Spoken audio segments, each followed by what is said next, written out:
magpasakop ka na nga iglesia, maluwas ka. Sultihan ko kamo igsoon. Usa ka bakak nga pagtulunan. Kung naamay nagtudloanan ninyo, sultihan ko na mo. Karon palang daan, una maulahi ang tanan. Bakak nga pagtulunan. Kay dili ka makabasa sa Biblia nga ang iglesia makaluwas. Ang itudlo sa Biblia, si Jesucristo ang makaluwas. Kana kung di ka mutuo kay Jesus Christ, pwede kang mutuo, makanang imong iglesia makaluwas nimo. Pero kung parihatag Biblia, palihog ra gud basa ang John 3:16. Kay gihigog ba sa Dios ang kalibutan? Kinsay ang gihatag? Akong gipadala ang akong bugtong anak. Aron ang tanan nga mutuo kaniya, siya dili mamatay, kun dili makabaton og kinabuhing walay katapusan. Kinsay ang gipadala? Ang iglesia ba? Nabay church niya nga gipanganlan. Iyang buktong anak, aron ang tanan mutuo niya dili mamatay.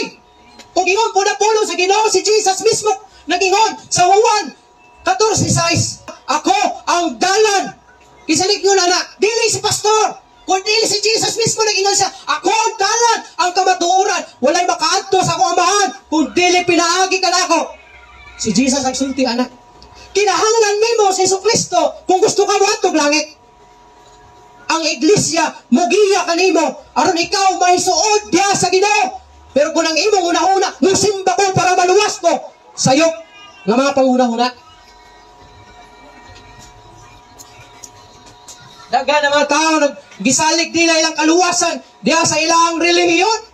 In Acts 17:22, kung gingon, busa mitindog si Pablo atubangan sa mga tao nga nagtigong dito sa Areopagos ug mingon, mga taga-Atenas, nakita ko nga kamo relihiyoso gyud.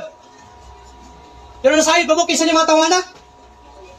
Mga tao nga wa nila mailhi kung kinsa ang Dios. Basta kay nagsimba sila, nagtigom sila sa usa ka balay, usa ka tigumanan ug gibutangan nila og usa ka signage. Ingon niya sa signage, alang sa Ginoo nga wala namo mailhi. Daghan nagasimba pero wa makaila sa Ginoo. Basta kay nakasimba lang, luwas na. Sayop igsuon.